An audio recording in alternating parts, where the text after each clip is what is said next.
Welcome to Copilots, the podcast where we watch not just the first episode of a show, but also the second. Some shows don't have the best pilot episode, and giving them the second chance might just change your mind. Here, we take that chance for you and let you know our opinion on if a show deserves more than one shot. I'm Justice. Alongside me is my co-pilot Josh. Now, let's get ready for takeoff. Your in-flight entertainment this time will be the Twilight Zone.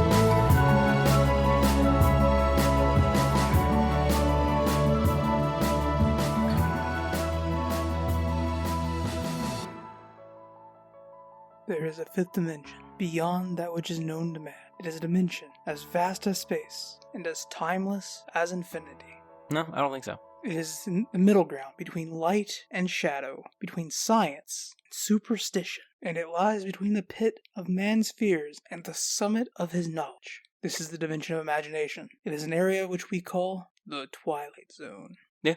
Man, Rod Serling is great. Rod Serling, fantastic, man. We are talking about the original Twilight Zone, the Twilight Zone that aired originally in October of 1959, specifically October 2nd, 1959. And episode 1 is titled, Where Is Everybody? Yeah. So, for anybody who's not familiar with the Twilight Zone, it's kind of like the original Black Mirror. Yeah. Like, Black Mirror blew up in like 2015-ish, 2016-ish. Somewhere in there. And when I was watching it, the only thing I could think of was, man, this is just like if Twilight Zone was made today in a lot of ways. Yep. That said, in some ways, I think Black Mirror may be a little superior to Twilight Zone, just in like production quality, maybe. But Wow, whoever would have guessed that show. I think that might be the gap of 50 years. Almost 60 years later. I think that might be the gap of 50 plus years. Yeah. That said, I don't think Black Mirror has ever tonally hit like Twilight Zone does. Yeah. The combination of Rod Serling's voiceover narrations. Serling. What? There's no T in his name, bro. It's Rod Serling. That's what I said. Yeah? Yeah, Rod Serling. Okay. But the combination of Rod Serling's voiceovers and narration with the black and white, but like, we were talking about this when we watched Twilight Zone. Yeah. Twilight Zone was eventually going to become collared. Yeah. Never in its original run, but in its second and third reboot, it was in color. In the 80s and the early 2000s. Yes. And its third reboot in 2019. And I know, like, shows going to color was a big deal. Yes. But I think some shows were just superior in quality when they were in black and white because of like the feelings that black and white can elicit that color cannot. The vibe. Yeah, the vibe. It's strictly a vibe thing. Yeah. The Andy Griffith Show was superior in black and white to its color. Yeah. Like, and that. I mean, it was also superior to maybe RFD. Yeah, but I think that might have to do more with the fact that spin-offs are nearly never as good as the thing they're spinning off of. Fair, but I would also argue that, yeah, you're not wrong. When Andy Griffith Show hit color, it felt like it wasn't as good. But I mean, that's definitely just a nostalgia thing. But I don't think that's why Twilight Zone was superior in black and white. I think Twilight Zone was superior in black and white because black and white means you have to put more imagination into what you're viewing. Fair. And anytime horror relies more on your imagination than it does on what's on screen, I think it becomes stronger. I would agree. Though, it kind of feels hard to compare the original run of the Twilight Zone to, like, even its reboot in, like, the 80s. Because at that point, Rod Serling is no longer part of the show because he died before the reboot. So, like, he's not involved in any of the writing because he wrote some of the shows, some of the episodes, and I think also we don't get his amazing narration. I think he wrote the majority of the first season. Yeah, I know he wrote the first episode of the first season at the very least. But yeah, the fact that he passed away before they could reboot really sucks in that we didn't get him on the reboot. It also might be why the reboot was able to happen. Like, I don't know, the politics or like... I don't know entirely. I do know after the original run of The Twilight Zone, he did sell its rights to CBS. Fair enough. And then CBS remade it in the 80s. But I don't know how much, if any of that, was influenced by the fact that Rod Serling died before then. Well, I wasn't aware of, like... rights issues and stuff. Well, not even just the rights issues thing. Sometimes a creative person will create something and they won't want to redo it or, like, rehash it, retread that ground because they feel like what they did the first time was either so good or so bad that, like, it doesn't justify redoing it. Yeah, fair. But like I said, from my understanding, Rod Serling was happy with his time on the show. And as far as I know, wasn't opposed to redoing it. So it really is a shame that he died about 10 years before they rebooted it. Yeah, he died in the mid-70s. It came out in like 84, 85 or something like that. Yeah, he died in 1975. The reboot, I think, is 85. So yeah, somewhere around there. So you want to get into Where Is Everybody? Sure, we can. I don't mind at all. Okay, so the episode opens... in, I would say, like, the countryside, but it's not that far outside of a town. I mean, you're not wrong. It opens here. The time is now. And, yeah. And the journey into the shadows that we are about to watch could be our journey. Yeah. If you're going to do the quote, do the whole quote. I wasn't directly doing the quote, was my point. Fair enough. So it opens on a rural diner, outside of a rural diner. Yes, and we see a man in a jumpsuit stumble into the diner looking pretty confused. And as he walks in, he's calling out for anybody to, help him because he doesn't know exactly where he is. He's asking like, hey, does anyone know where I am? Does anybody know what that town is up the road? Yeah. And he's like asking for food. He's like, hey, I'm hungry. I'm a cash paying customer. I got $2.85 American cash. He's like, oh, I'm American. Yep. And he's like, you see, I don't quite know all what's going on. I'm kind of confused, missing my memories. Yep. And the diner has a very loud jukebox playing. Mm-hmm. So he thinks maybe there's someone in the back that just can't hear him. So he jumps over the counter and pokes his head in the kitchen and there's no one there. But there's like a fresh pot of coffee going on the stove. He kind of just walks straight through the kitchen initially and opens the back door and he's like, got a paying customer up here. Well, he says got a paying customer like at the front of the diner. Then when he's in the kitchen, and then he walks out the back door and links the back door open, yells it out back in case there's someone out back, Yeah, so he can't find anybody. He ends up getting himself a cup of coffee. Mm-hmm. But as he goes to do that, he knocks I think it's like a kitchen timer. It's an egg timer, yeah. Off the counter and breaks it. And at the same time he breaks that, the jukebox stops. Yeah. So he goes looking to see if there's anybody there, anybody that stopped the jukebox. And the scene kind of just ends with him at the counter drinking a cup of coffee. He also makes himself some food. Yeah. We then follow him to a nearby city, nearby town, I would say, actually. Yeah, it's not that big. He's in the town square, and there's nobody around. Nobody in the shops, no cars moving around, nobody walking, just nobody. Yeah. And then the church bell rings out, which, that's the thing about all this. Like, in the diner, there's a jukebox playing, there's coffee going. There's something on the stove cooking. Yeah, there's nothing. Everyone seems to have legitimately straight up disappeared all of a sudden. Because things are still happening that would imply there are people around. The town and area got Roanoke. Yeah. Not like actual Roanoke, because we have a pretty good idea what actually happened to the people of Roanoke. They didn't just leave their dinners on the table. That's a old wives' tale and urban legend. But like the mythos of what happened to Roanoke happened here. Yes. As far as we can tell. Yeah.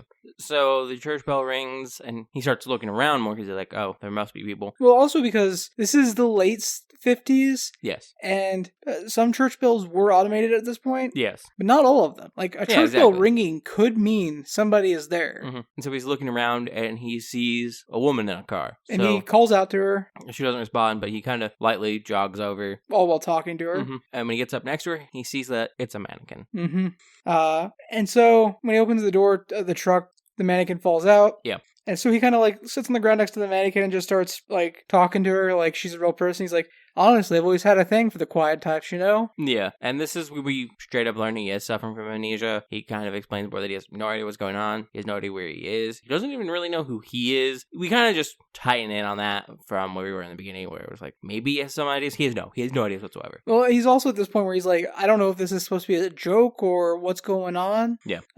And like, he starts like saying these statements that build up the sense of paranoia that he's experiencing. Like, he's like, I get the feeling I'm being watched, but I haven't seen anybody since I got here. And then the phone in the phone booth in the town square rings. Yep. Which again implies there's somebody somewhere. Yeah. So he dashes towards it, and when he picks it up, no one's on the line. And it's There's not even a dial tone. There's no sound. And it's hard to tell if like he just picked it up late. Yeah. Or if like there's just nobody on the other end of the phone. I think it's implied that there's just nobody on the other end of the phone, though. Yeah, that's what it like you said, there's no dial tone. So he hangs up and he resets the receiver multiple times. Tries to call the operator because it is the late 50s, so operators were a thing. Mm-hmm. And instead of going to the operator, it goes to a special operator, quote unquote special operator, which is just a pre-recorded message saying that the operator's line is down. Yep. And he hangs up and realizes he's stuck in the phone booth. After he came in, the door shut behind him, and he can't get out. And he manages to beat on the door and pull on it enough so it finally, opens. Yeah. And then from there, he's kind of wandering around town a bit, because that's his modus operandi for traversing this town, by which I mean dazedly wandering, looking for people, but also seeming to be put off by the lack of people and feeling paranoid, which is expressed. And he walks into the police station. Well, he kind of goes directly from the phone booth to the police station. This isn't the dazed walking around yet. Because he randomly enters the police station and being like, I need to turn myself in, officers, da da da da da da da. Yeah, he's just spouting a bunch of stuff loudly in an attempt to assumingly draw an officer's attention. No one comes. And then he sees the radio gear behind the police desk, picks it up, and calls all cars to report to the police station, but there's no radio answer. So then he's wandering into the prison area. Well, not yet, because as he's on the radio making that call, we see smoke on the screen, and he turns around, and there's a lit cigar that's still been puffed, recently puffed, sitting in the ashtray. Yeah. So that's the point where he goes into the prison cell area. Where he finds a razor and some shaving cream, and it looks like someone had literally been in the act of shaving and is now just gone. Yeah, because shaving cream is still liquid. It's foamed up. Foamed up, yeah, that's the term. Yeah. And he's there, and he starts to wonder if he's dreaming. Yeah. And while he's not paying attention, the prison cell door starts to shut on him. Mm-hmm. And he almost gets locked in the prison cell. Yeah, so he takes off out of the police station and ends up at a soda shop nearby. Yeah. And here in the soda shop, there's still nobody. Yep. But he figures, why the hell not? Let's give himself some ice cream. Soda shops were small, quaint businesses where you could get ice cream and a soda from the soda jerk. Hey, they're coming back. I know. Dirty Soda just opened a new place in Indy. Oh, crazy. And they're a big nationwide chain of soda shops. Yeah. So they're coming back. Nice. I think it's cool. I agree. Yeah, it's very neat. To be fair, though, the only reason soda shops existed was because the U.S. government decided to ban alcohol. They were the replacement for bars. Soda shops are very strongly just derivatives of bars. Yeah. And then when the Prohibition ended, soda shops became more of a teenage hangout. Yep. But it was still a social function of a bar. Yes. So. Yeah. But he gets himself some ice cream, and he starts talking to himself in the mirror. Because there's a giant mirror behind the bar. Yeah, a full wall-length mirror. Mm-hmm. And he's talking to himself, he's like, I know the face. You know, buddy, I can't quite recollect your name. So, while he's talking to himself, he compares the thing he's going through with nobody in this town to after the first ghost in A Christmas Story? No, not A Christmas Story. Christmas Carol. Yeah, he compares it to the ghost of Jacob Marley. Yes, sorry. Not the first, the Christmas ghosts. Where Scrooge is talking to Marley, he's like, how do I even know you're real? You could be something I ate last night. You could be a bit of pork or an undigested potato. That entire speech. The famous line from it is, there is more of gravy than grave about you. Yes. And he goes through that whole bit, which kudos to this man fucking for remembering that section. Can't remember his name. Remembers entire lines from A Christmas Carol. Remembers part of Scrooge's fucking going off moment on dead best friend ghost. And then he goes from talking to the reflection of himself to looking at a large posted schedule for the local town's basketball team. Yes, and because he's talking about maybe it's a dream, hence the Jacob Marley Scrooge speech. And he looks over, and there's a stand on the counter for the Oakwood High School basketball team's fall schedule. Mm-hmm. He's like, if it is, no one's ever had as detailed of imagination as I do. And then he goes over to where this soda shop just has displays of paperbacks. Mm-hmm.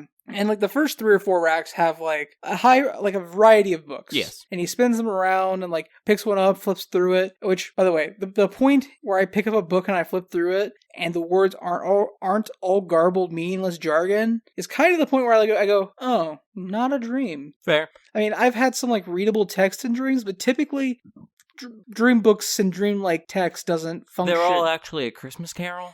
That would have been... Here's the entire thing memorized, so his brain can just, boom, recreate that. Best bit. But then he gets to, the last 2 stanza books. And the thing that... I don't know if it's just from the way it was shot that I think so. That I think this is what I'm about to say, but... So he's spinning them all, and then he moves to screen right, and the camera moves with him, and it looks like the one that has all of the copies of this one book is already spinning by itself.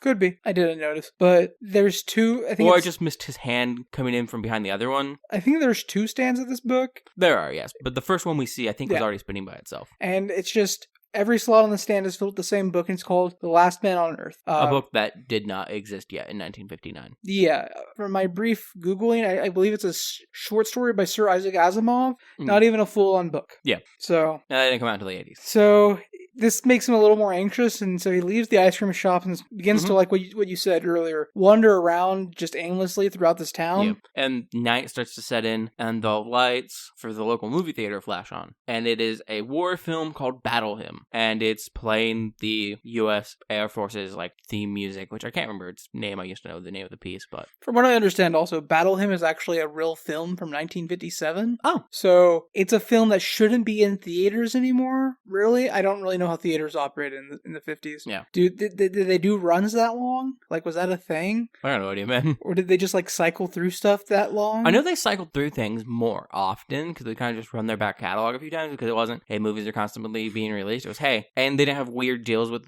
studios where like, hey, you're only allowed to run it for this time period. It was like, no, you have the film, run it. Hey, there's 400 movies coming out this year. You have 8 new movies a week, please. Yeah. Like. Yeah, I don't know. So maybe it's right that it should have been playing a 1957 film, but on the flip side, I don't really know if... No idea. Yeah. So that's when he suddenly remembers, hey, I'm part of the Air Force. I'm in the U.S. Air Force. Yeah, so he starts running through the movie theater going, I'm in the Air Force. I'm in the Air Force. Yes. Look at me, I'm in the Air Force, and there's nobody around. But he walks into a actual theater. Yes. And the screen kicks on. Which, if you know anything about theaters, even like up until the early 2000s, somebody had to be up there operating that. Yeah, someone was in the projectionist room. I actually think even like into the late 2010s, somebody had to be in the projection room. A lot of the time there still are people to at least start it, but... Yeah, so the fact that the movie kicked on means somebody had to be up there. And especially because this is an older theater, like, time-wise. Yes. Somebody had to be up there, like, when it changes reels. Yep. You have somebody up there to change the reels. So he, like, runs up to the hole where the projector's shooting from and, like, tries to look into the room, but the light's right in his eyes. He's yelling, like, hey, who's in there? Talk to me, say something. And he manages to eventually get an angle where he can see in, and there's no one in the projection, and there's no one in the projectionist booth. So, in a panic, he runs out of the theater and back out into the lobby, and then face first into a floor-length mirror. Yes. And it is a really, like, good pratfall/hit. Like, it seems like he hit that, like, actually, in person, pretty, like, a decent amount of force. And the glass looks a lot thicker than what we would see in nowadays films and things where we would use a fake sugar glass or whatever, or a thin, pre-broken mirror. It looks pretty thick, and I assume possibly that they did the shot by actually having, maybe not him, but someone else, actually run into it, assuming with, like, something in front of their hand, because his right hand kind of hits first, and then they have them stumble back, because, like, where his hand hits is also, like, where the mirror breaks from, pretty noticeably. And we go from this scene directly to him in the streets stumbling around. And basically the moment he gets up from hitting the mirror, we get a masterful fucking score, like a great piece of music. It's been good the entire time, but the score here is fantastic for adding to the suspense and tension of the moment. Terrific. And so it goes. And we get a lot of Dutch angles now during this. Yeah, and we go directly from being in the theater where he runs into this glass wall to him out in the streets, mumbling and talking to himself about being watched, that someone's following him, and like the camera angles are all from sharp, jagged angles, like you said, a lot of Dutch camera angles here. And he stumbles over a curb, hits a bike, hits the ground, kind of sits there for a moment, and then gets back up and starts wandering back through, and eventually ends leaned up on the corner of a street next to a crosswalk, and he's just pushing a button to get the light to read and change. And the entire time he's begging for help. He's not like begging for it to change. He's like, I need somebody to help me. They're watching me. They're like, and then we suddenly cut from him to people sitting in chairs in rows with military jackets and badges and decorated coats, and they're watching not necessarily him, but like his biometric readings, all the while listening to him scream for help until one member of the group says he hit the button, get him out of there. Yeah, the general. Yeah. And they tell the other people to get him out, and we learn that this man is Sergeant Mike Ferris. And this has all been a preparation for a solo voyage to the moon, and he's been in isolation for 484 hours and 36 minutes. Yes. They'll later say just over 2.5 weeks, but that's actually just shy of 3 weeks. Yes. It's 20 days and change. Yes. And the button he was pushing in his dream is actually a panic button inside the booth. And he has broken a tiny clock that sits above it. Yep. So when they're going to get him out, they're being careful not to cut themselves or him on the glass. And they're having to physically kind of pull him back and assure him and put him on a stretcher to take him out of there. Meanwhile, we see the general with some of the other people. And they ask about what they're going to tell the reporters. And he's just like, we'll tell them the truth. And we get a little bit of a diatribe here because some episodes of The Twilight Zone are very good about, like, not giving you the moral lesson. Yes. Or, like, the philosophical point of the episode in the text of the episode and wanting the audience to interpret it. And then some episodes, like this first episode, tell you straight up what the point of it is. And it's, we as a society have created methods to, like, where you can read books and listen to music and... You have protein packs, protein pills, things to subsidize actual food. So things to subsidize food and subsidize your mind. But there's something deep within the human soul that yearns for contact with other people. Some form of companionship. And if it can't have it, it will snap and you'll crack. Yeah, yeah. So when the reporters ask, like, well, so they're like, oh, so he cracked, he went crazy. And the general's like, as I suspect any of you would, long before 2.5 weeks. Yeah. Which, fair, man. I think, like, the fact that he still has access to, like, books and music and definitely and helps. microfilm definitely helps. Film-like, yeah. Like, it's not a pure isolation experiment at that point, but it's damn close. Yes. And so the episode ends with Mike on a stretcher. Looking up at the moon, saying, we'll get there. We'll be there soon. Yeah, it won't be a dream or a nightmare. Next time it'll be real. And then we get a little bit of a voiceover from Rod Serling at the very end. Yeah. Talking about the barrier of loneliness being... The barrier of loneliness. The palpable, desperate need of the human animal to be with his fellow man. Up there in the vastness of space, in the void that is the sky. Up there is an enemy known as isolation. It sits there, in the stars, waiting with the patience of eons. Forever, waiting in the Twilight Zone. Yeah, and that's the end of the first episode of the Twilight Zone. Which I think we've both already mentioned we've watched Twilight Zone before. Yes. I've never seen the first episode. I thought that this, by the title, I thought this was one of my favorites. It's not. I didn't recognize this episode. Yeah, which one you were thinking of? No, not off the top of my head. I'd have to go, like, through a list of episodes. Yeah.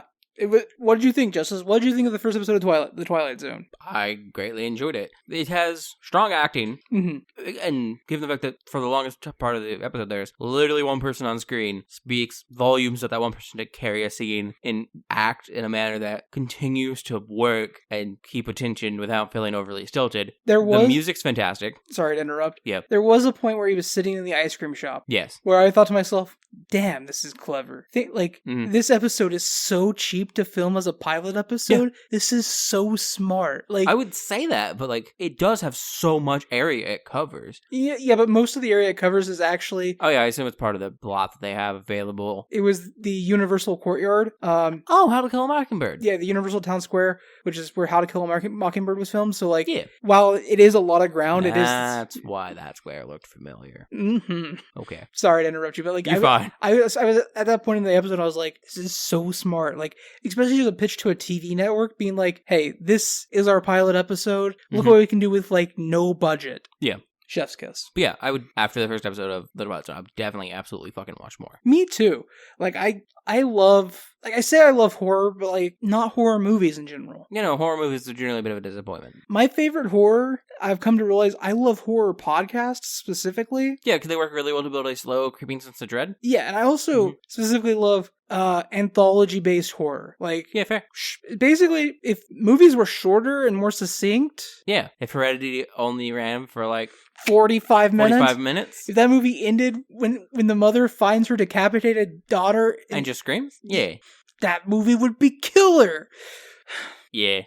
All the supernatural shit in that movie ruins it. Yeah, it does. I don't hate all supernatural horror either. Like, it's just, that movie felt like two separate films smashed together. Agreed. I could go on a diatribe about Hereditary, like, because... I was told by so many people, hey, this is a great horror movie. Like, you need to watch this. And I was like, that's cool because I haven't, like, it's been a long time since recent horror movies have, like, synced with me. Like, I've said it before, but The Babadook and It Follows are two of my favorite horror movies. And I was looking for another good horror movie, and people were like, Hereditary, you gotta watch Hereditary. It's so good. And I was like... Well, it's very much like how I would have greatly enjoyed Lights Out so much more if we had cut the last 20 minutes off the end of the film. Mm-hmm. If we had been, oh, well, her mom's best friend had peripheria. That's the one I want, right? Allergic to sunlight, basically. Mm-hmm. Had super peripheria and burned to ashes and is now an evil ghost haunting them. Instead, if you just let it, like, no, there's obviously some form of, like, guilt/trauma/ perhaps schizophrenia attached to the mother, and it's manifesting as this supernatural force, which you can still read in Lights Out, but, like, giving solid, big bad, now let's defeat it with some UV light bulbs. That's why I love Babadook so goddamn much. I think when I tell people about Babadook and they're like asking why I love it, when I explain it to them, it just turns, I've seen it turn so many people off of the movie. Like, I'll be like, why do you love it so much? I'm like, well, because the monster isn't a monster. It's a supernatural representation of what happens when you lose a loved one, the guilt you have to live with, the absence of that person in your life. And like, sometimes you have to feed that guilt. Sometimes you have to like...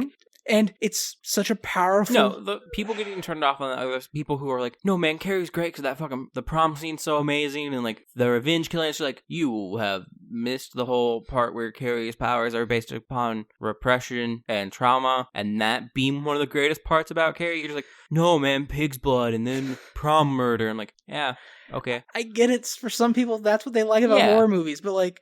I don't mind that. I enjoy that in a horror movie. And like, but I need more substance, please. Like, and It Follows gets reduced so much to like, oh, it's sexually transmitted disease, the horror movie. But like, you could read it as like that. But it's also about like the uncertainty of relationships. Like, the reason why you're being chased by this thing is because you don't know the damage you've done to this person.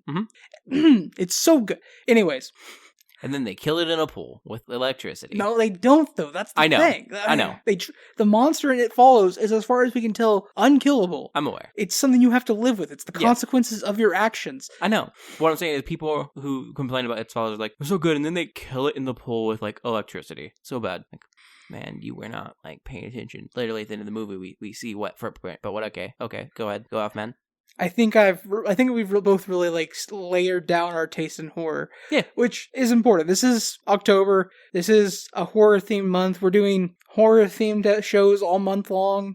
If you want, we can go ahead and tell them what the plan for the month is. Oh, this October is the Twilight Zone. Yes. It's just the Twilight Zone. Nothing but the Twilight Zone. We are doing, obviously, the 1959 Twilight Zone. We're not doing the next ones because technically when they rebooted, they were considered to be additional seasons. Like Doctor Who. Yes. It wasn't a reboot, it was a continuation. You will no longer find them stuck together with the OG Twilight Zone. The DVD box set has... Yeah, the DVD box set will have them, but I'm saying, like, on streaming you won't. You'll find, like, the first 5 seasons, which are 85, which are 59 to, like, 64. I think you'll find 85, I think you'll find 2002. But the Jordan Peele 2019 Twilight Zone is thoroughly recognized as its own series in its inception and its creation. So we're going to be watching that for the 22nd. And in between, where we normally do our Fright Flight, full of short form YouTube and podcast and whatever horror we can find, the short form TikTok, whatever. This year we're going to change it up a little bit because I'm going to be honest with you, it's becoming increasingly difficult to find quality short-form content that aren't made by the same creators we've already highlighted. Yeah, or our sequel series still by the same people. So, for the Fright Flight, our special October seasonal interstitial episode, we're watching a Steven Spielberg film. Twilight Zone, the movie. Yep. No, actually, we're just watching Twilight. But we're going to be in the zone when we watch it. At least for the first 3 movies, I'm fully Team Jacob. Yeah, fair. Honestly, I'm Team Seth. He's the only responsible and acceptable person out of any of those films. That and Bella's dad, for the most part. Only reasonable people. Charlie did nothing wrong. Yeah, Charlie and Seth, the 2 good people in that franchise. And if you're wondering why I'm no longer Team Jacob by the time I get to Breaking Dawn, you know why. Yeah. really, don't pretend you don't. Imprinting is so fucked up. Yeah, it is. Literally, it's Stephanie Meyer backpedaling in the last book, being like, I need to find a resolution for the Jacob thing. I'm gonna make this not as awkward anymore. Despite everything I'm saying, despite everything I've said before this, making it super awkward. It doesn't have to be, trust me, word of God, it doesn't have to be awkward, I promise. It's okay, Renesmee will be an adult in like 4 or 5 years. Yeah. She'll still be 4 or 5 years old, but she'll be an adult. Yeah. She'll have the emotional maturity of an adult, and not the lived experiences of an adult. And that's even more okay because Jacob stopped aging, because that's what werewolves do. Yeah, they know I've been around since she was a toddler to groom her. Yeah. We should move on to episode 2. Well, I mean, you never answered if you would watch more Twilight Zone. Yes, I did. I never asked that question. I said me too. Oh, okay. I said me too. Got you. Just like Renesmee. Yeah. So episode 2 of the Twilight Zone is titled One for the Angels. I'd be upset that you took the title of the episode away from me, but... Yeah, I know. You broke yourself. Okay. I will say, this is an episode I've seen multiple times. Yeah, it's a good episode. I have seen it many, many times, so it's lost some of its appeal to me, but it is still a good episode. I think... Spoilers. It's still a good episode. I think it's not just a good episode. I think it's kind of like an iconic here's what the Twilight Zone is episode. Yes. Like, if I had to show somebody 2 episodes of the Twilight Zone and they've never seen it, it'd be this one and the one... Can't remember the title. The one where they think aliens have come into town, but it's like classically one of the best.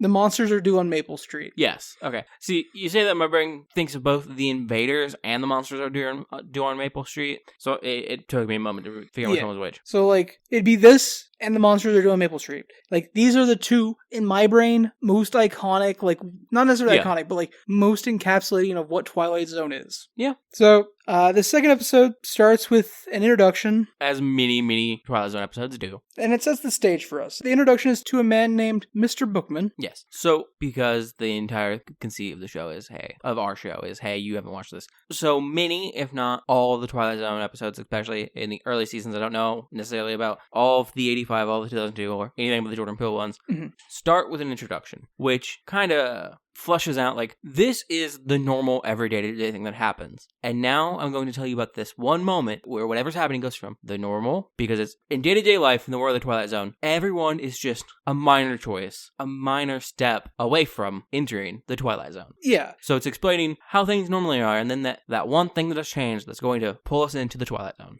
And this episode sets the groundwork by introducing us to Lou Bookman. He is what's called... a pitchman. A pitchman. And you know what a pitchman is, even if the title doesn't ring with you. Yeah, it's a title that has died out. It's the person, and they're very common in, like, old classic movies, and they were, from what I understand, mildly common in, like, the 50s and 60s in real life, and the 40s in real life. They're street hawkers. Yeah, they travel around a town or larger area, and they set up with a briefcase full of goodies that opens up and is a table, or typically... where they have their own table and, like, they set up and then they essentially sell you everyday things, but like they give you a story with it. They're like, oh, this tie? They're door-to-door salesmen, but they don't go door-to-door. They go street to street. Yeah. Basically. They're like, oh, this tie? Oh, no, this tie isn't silk. This is the highest grade, fresh made, fabricated silk. The first time silk has been fabricated ever. By man. Yeah. Not by worm. Yeah. And, like, they try to upsell you on the idea of the thing you're buying, and then they'll be like... they sell you a story, not the item. Yeah, and, like, they'll try to get it into your mind that this thing is worth 6, 7 times, 10 times what it's worth. But they're going to offer you a great fucking deal. And they're going to sell it to you for, like, twice what it's worth. Yeah. And, like, the whole time you're going to be thinking, oh, shit, I just got this for, like, 1/10 of the cost. Yes. It's part conman, part street vendor, part door-to-door salesman. Yeah. Like, that's we all know what we're getting when we're approaching them. And Lou Bookman is a pitchman. He's been a pitchman all his life, and he's pretty much a fixture of this small town, or this city. I guess it's probably like an actual full-blown city based on the apartment complexes of this city, and it's very common to see him out, and especially in the summer, and it's hot, it's July, and he's on the street doing his pitch. And everything's going to be normal until he'll be stalked by Mr. Death. And so the episode opens up with that intro and like giving us a little bit of Pitchman, and it's getting a little late in the afternoon, so he starts packing up his case and he walks back to his apartment where he lives. Yes. So he's been hawking his wares on, like, well, it's like possibly outside a courthouse. Yeah, kind of. And there's a man in a black suit standing off behind him who's just been constantly writing notes. And the cameras let us know that Bookman is aware of him, that he's taken notice of him, but doesn't seem bothered by him at all. So then he packs up his suitcase and is headed home. Mm-hmm. And it's not like the guy in the suit follows him. No. Like, he just heads home. And outside his apartment, there's this group of kids who he interacts with regularly based on the conversation. Yep. And he gives them a couple toys. He's like, this is the new toy that here, and like... Yeah, it's a little wind-up robot. You have seen the wind-up robot before. It is the classic, one of two classic wind-up robots. It's not like the old tin still one that's all blocky. It's the one with the glass dome head and like copperish arms with like normally red details around like the claw hands. He's filling in color though, because it's black and white still. I'm just saying you have seen the toy. And so he makes plans with these kids to like, I don't remember if it's like a story time thing he does. It's Bookman's ice cream story hour. Yeah, okay. So they bring the ice cream, he'll bring stories, they're just gonna... Yeah. Yeah. In 2024, you couldn't do this without everybody thinking you're a pedophile, but in the 50s and 60s, this would have been seen as like a neighborly thing to do. Yeah, it seems that these kids all live in the same apartment building as him, and like he's taking on this role being like, hey, I'll host an event for your kids. Yeah. It's fine. He loves being able to help and do stuff for children. Like, yes. That gives his life kind of a purpose. Like, otherwise he's just an old single pitchman, like, paying his bills and waiting to die. Living in a shoebox apartment for the past 21 years. Yeah. So he goes up to his apartment and he's kind of like putting stuff away for the evening. And the guy in the suit, presenting himself almost as a tax collector, starts asking Mr. Bookman questions. He's like, you are Mr. Lewis Bookman, right? And he's like, yeah. At first Bookman's like, what? You were the guy from outside the courthouse today. Yeah. You were... And at no point does he question how he got in here. He's just like, okay, cool. And he's like, yeah. And he's like, you've been following me around? Are you looking to collect taxes? And he's like, I'm looking to collect. Yeah. So he keeps asking more questions. He knows about where Lewis was born, where his mother was born, where his father was born. And at one point, Lou goes from being like, oh, you're a tax man. Like, oh, are you a census taker? Yeah, you know my job, you know where my parents are from. Like, feels like you're a census taker. You know my age, which is a thing, is a small bit in this episode that I enjoy. When describing him in narration, Rod Serling says he's a 60-ish man. Yeah, because he's 59, but turns 60 in December. No, he's 69. Oh. And he's turning 70 in December. That's right. Which leads very much to me being like, oh, Rod Serling is obviously the one narrating this and describing this, but this is how Lou describes himself. He's like, I'm 60-ish.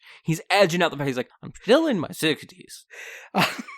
So he's not really getting what Death is saying. Death is like, well, you gotta get ready. Your departure is this evening at midnight. I assume that works for you. It's supposed to be in your sleep. Really quite peaceful. There's much worse ways to go. And this way you get to be made aware. People who die in tragedies unexpectedly of non-natural causes, we don't get to tell them. We don't get to let them set their affairs in order. But your departure time is tonight at midnight.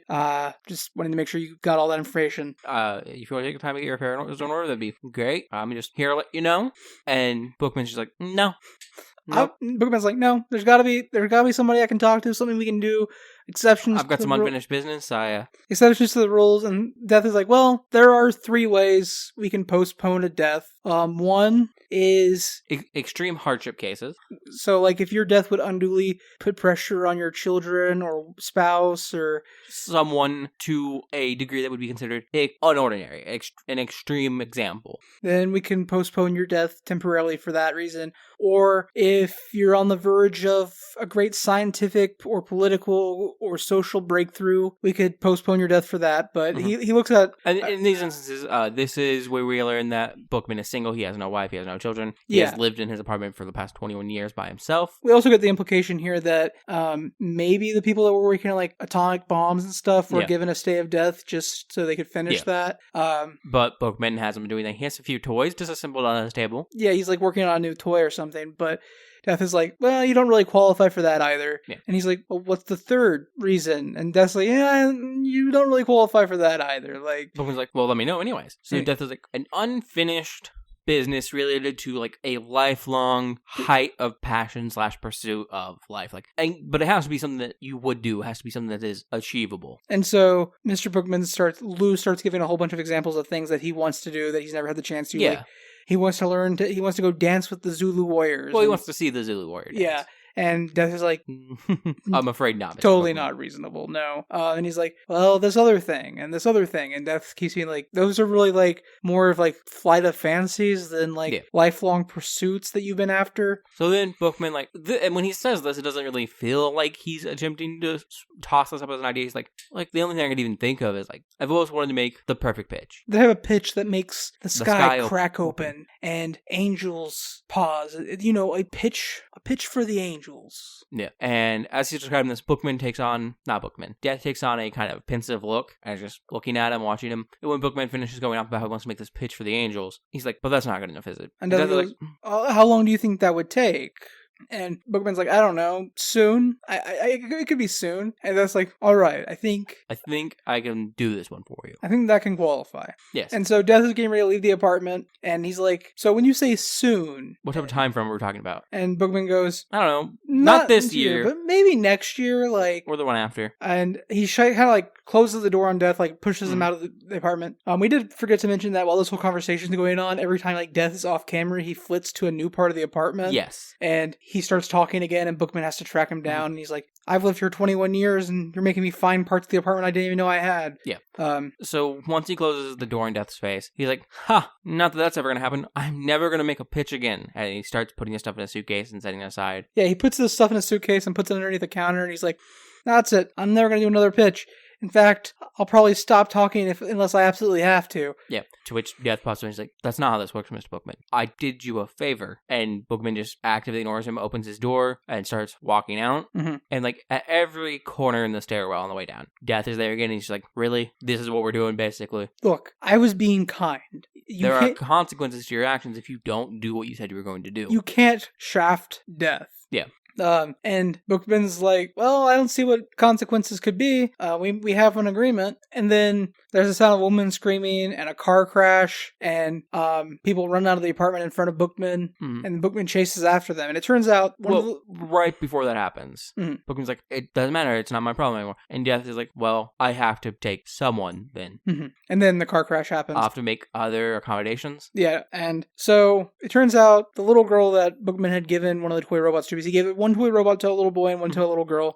The little girl, Maggie, has been hit by a car. Which she showed up earlier, this is vaguely important, during his conversation with Death originally in his room. Yeah, because her robot wasn't working and it needed the key fixed. Yeah, she said the key was bent. To which he's like, the key's not bent. Don't push the key in. Just turn it, pushing it. You're pushing it against the gears. It doesn't work. Just turn it. And so he fixes that for her. And the entire time, he's vaguely mentioning he's still Death talking there. to Death, Yeah. And she's like, who are you talking to? He's like, that man over there. And she's like, what man? And then Death explains that she can't see him. Only people whose times are close can see him. And so Bookman runs up to Maggie laying on the ground, and Death follows him behind him. Yeah, and Death stops on the stoop. These look like brownstones. It almost looks like it's taking place in New York. These look like a row of brownstone apartments. Can I tell you one of my favorite things about this episode? Yeah. At least on 3 separate occasions, Death, we don't see him on the doorstep, but his shadow is on the doorstep. Yeah. The shadow of Death on your door. It's great. It's just a nice little cinematographic moment that doesn't need to happen, but they do it. It's taking a linguistic turn of phrase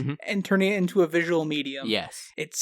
I love it so much. But this is one of those cases where we don't actually see Death initially. Yeah. Initially, it's just a shadow. And she points out that she can see him now. And Bookman's like, no, you can't take her. Yeah, he storms through this little crowd of people. And it is like actively talking Death down. He's like, you can't do this isn't right. What do you think you're doing? And Death is like, I told you, Mr. Book, there are consequences. And I had to make other accommodations. And so we cut to a little bit later, and there's a doctor coming out of Maggie's apartment, and Bookman's sitting out on the steps in front of the brownstone. And the doctor's like, we don't know how she is yet, but if she gets through... If she gets through this crisis. And if she gets through this crisis, which should happen no later than midnight, she should be okay. Yep. And at that point, Death is there, and he talks again to Bookman. He's like, well, I gotta be back at midnight for my appointment.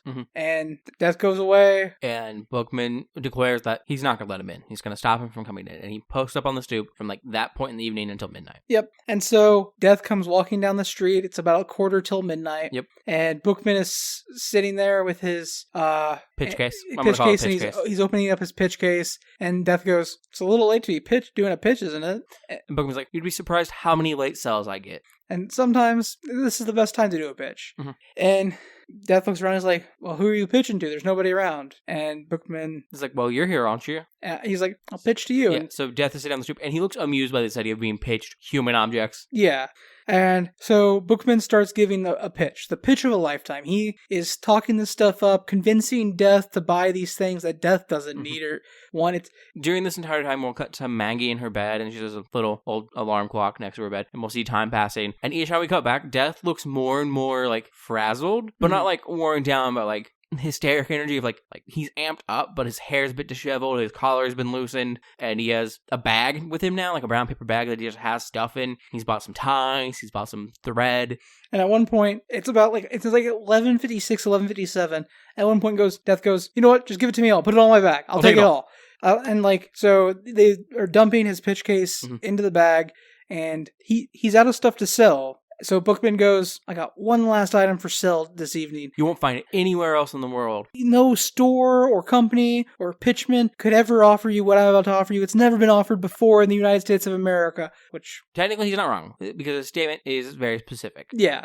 He's offering an indebted, loyal manservant. Right, indebted, loyal, right-hand man is the way he put it. He also says manservant at that point. Specifically, he is offering Louis Bookman. Good with a 4-year guarantee, no problems. He needs a little food and a little sleep, but other than that, he'll be by your side day or night whenever you need him, beck or call. And Death is like, wait, huh? What do you mean? Death is like, you can't. I can't buy you. You can't sell your... And Bookman is still just pitching, and then we hear some bells go off. And it's midnight. Death has missed his appointment. And so Death freaks out and runs up the steps a bit, but he's already missed it. And the doctor comes out, he's like, she's through it, she's gonna be okay. Yep. And Death is like, I've missed my appointment, this has never happened. There was a conversation earlier about how it had never happened, how it'd be really weird if that schedule got that fucked up. And Death goes, well, I guess you did it. That was a really good pitch. And Bookman's the one that goes, yeah, it was almost like it was a pitch for the Angels. And Death goes, it was. And they both kind of realize at that point that Bookman's accomplished what he wanted to accomplish. Yeah. So Death is like, are you ready to go then? And and Bookman, who had across this entire time has also been like trying to barter with like, you can take me instead. Like, I don't need to accomplish a pitch for the Angels. I'll go now, I'm ready. And others have been like, that's not the way it works. We've already set you down you have to make a pitch for the Angels. We can't just like change that now. Yeah. And Bookman goes, yeah, I'm ready. And like puts his hat on and starts following behind Death, and then goes, wait 1 second, turns around, gets his pitch case, folds it up, and he grabs it and starts running behind Death. He's like, you never know what someone might need up there. And then he hesitates for a moment. He's like, wait, pauses. His face gets leveled. He's like, up there, right? And Death goes, up there. You earned it. Yeah. And then we get the classic Rod Serling outro. Louis J. Bookman, age 60-ish, occupation pitchman, formerly a fixture of the sun, formerly a rather minor component to a hot July, but throughout his life, a man beloved by the children, and therefore a most important man. Couldn't happen, you say? Probably not in most places, but it did happen in the Twilight Zone. Yep. And that piece at the very end is very reflective of the opening narration, which we didn't give you, but it's very similar narration with minor word changes. Just because the point of this episode, like I said, all Twilight Zones have like a moral or philosophical point. Like because they're good sci-fi and good horror. And this one is very much find a purpose in life. Yeah. And like you can do great things even with a minor thing. Like, as long as you're doing a profession you enjoy and or love and like are doing the things that are important to you, life will basically be worth it. Yeah, like it very much is a note. There is no such thing as a small purpose, just small people. Like it doesn't matter. Because the entire time we see Louis, he's in a great fucking mood the entire time. Like, even after he talks to Death initially, he's still in a good mood. And like, despite the fact that Maggie's now here and everything, and he is upset, he's not like raged or anything. He's determined to fix it. Like, he just has a very positive outlook on life. That's the end of episode 2 of the Twilight Zone. One for the Angels. Yep. Justice. Yes, I would watch more Twilight Zone. Me too. What did you think of the episode, though? Like, is it? It's a good episode. The score doesn't stand out as much in this one. No, the score is weaker in this episode. It's still fine. It just doesn't, because of the way the story's written, it doesn't really have moments to build a lot for it. I market Twilight Zone often as like, when I talk about it, I'll talk about it as a horror series, but like, it is also a sci-fi series, and also like, it doesn't always have horror, like capital H horror. Like the horror of this episode is death, like what it means to die. Specifically, actually, it's what it means to live. Like the story isn't actually about death; it's about living. But it still features pivoted centrally on the concept of death. And I just love Twilight Zone. Yeah. And, like, despite the fact that this episode has less area to work with, like, filming location-wise, they still do good work with the camera. Like, by having Death move around, we are getting more and more of this one location, but it keeps the scenery fresh. Yeah, you're talking about where he's popping in and out in the apartment. I honestly have nothing bad to say about the Twilight Zone, especially these first 2 episodes. Yeah. We talk a lot when we talk about shows about who the audience is for. Yeah. And, like, that's one of the things about the Twilight Zone is the audience is kind of everyone. Yeah, because it's an anthology series that has so many episodes. And it's not like, oh, this episode is maybe for these people or this episode's for these. Anybody can watch, enjoy, and get, like, something out of the Twilight Zone. Yeah, I would say. For some episodes, that something might be nightmares if you're too young. Fair. But or for some episodes, if it's something that you find completely outrageous, ridiculous, you honestly might get a good chuckle. Like, The Invaders, I think, is one that I get a decent chuckle from, which is the one I mentioned earlier when you mentioned Maple. Which in that one, the people of this farmhouse think they're being invaded by, that the Earth has been invaded by aliens and they're being attacked by aliens. When it's 2 astronauts who have just, like, landed on their farm because of stuff, like, they are human astronauts, but, like, it's worth a decent chuckle. Yeah, and then some episodes of Twilight Zone are literally masterpieces. Yep. That anybody should watch. And I think kind of in some ways, One for the Angels is that, like, but more specifically, The Monsters Are Due on Maple Street. Yeah. Absolute goddamn masterpiece. We obviously have more Twilight Zone coming at you later this month. Yep. Justice, do you have anything else you want to add about the Twilight Zone 1959? The Rod Serling masterpiece that has created, I would say, a generational series of that, even if they aren't as good as the original run, it's been a generational series. 1959 had the original Serling, then the 80s had the first continuation, early 2000s, so like the Millennials had their continuation, and then Alpha now has theirs. Alpha Z has theirs. Like, it's definitely a show that's had a generational impact. Not particularly, though it is more just a wonder of mine. If we're in the Jordan Peele one, we're going to see, like, recognizable stars, or just because, like, the Twilight Zone has had a history of, like, having some stars in it, like some strong actors and stuff. Like, the main actor in the first episode was a well-known actor for his time. I can't remember his name, but I recognize him, and I know he's been in several other things in that time period. And I don't know if he was big before or after the Twilight Zone, but well, it's like this episode, One for the Angels, stars Murray Hamilton, who was in Jaws, The Graduate, some other things. In the very first episode stars Earl Holliman, who, like, less well-known today, but was a big-time movie star in the 50s, starring in The Rainmaker, Broken Lands, Last Train from Gun Hill. Oh, Last Train from Gun Hill actually is not bad. Trooper Hook, and later Visit to a Small Planet. Yeah. Like, he was a movie star. Yeah. And I know the one in the 80s had, like, Morgan Freeman in it. I think Bruce Willis was in an episode. Was the 80s the one that had, George Takei? Yes. Yeah. No, wait. George Takei was in a colored episode. The episode has color, so I assume it was the 80s. Was it? Yeah. Okay, then it may have been. I could have sworn he was in the 60s. I could be wrong. And then no, it's the 60s. You're right. Yeah, I don't think it was colored. It was just colorized later. Okay. So I was fairly certain it was in the 60s. 1964. Yeah, last season. Because I know George Takei was younger in it. Yeah. But, and I don't particularly know about the 2000s, though I'm fairly certain it had some, like, decently known people in the 2000s as well. Well, I mean, I compared Black Mirror to Twilight Zone. Yeah. And Black Mirror didn't start off as a show that had big talent. Yeah. But ever since Netflix has taken over, every season has, like, massive talent in it. Yeah, so I'm just wondering if we're going to see that in the Jordan Peele. I assume so. I haven't seen any of the Jordan Peele Twilight Zone. I haven't even seen commercials for it. I just know it exists. I've seen, like, early commercials for it, but, like, it didn't have, like, any episode clips. It just had, like, a white screen and Jordan Peele narrating, and, like, he walked through the screen. Otherwise, I think this is going to be our sign-off. We'll see you on the 12th for more Twilight Zone, and then on the 22nd for more Twilight Zone. Yeah, boy. I'm excited for more Twilight Zone.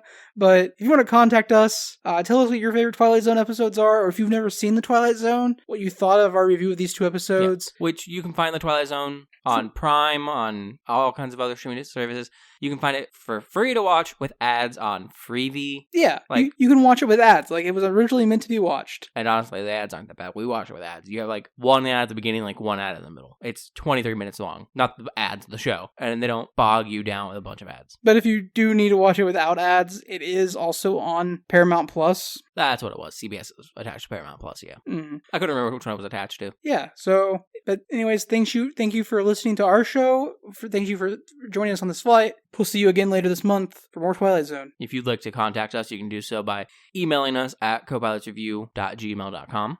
You can find us on Twitter and Blue Sky at Copilots Review. Or you can find the links to all three of those at copilotsreview.simplecast.com. Thanks for flying, and please fly again soon.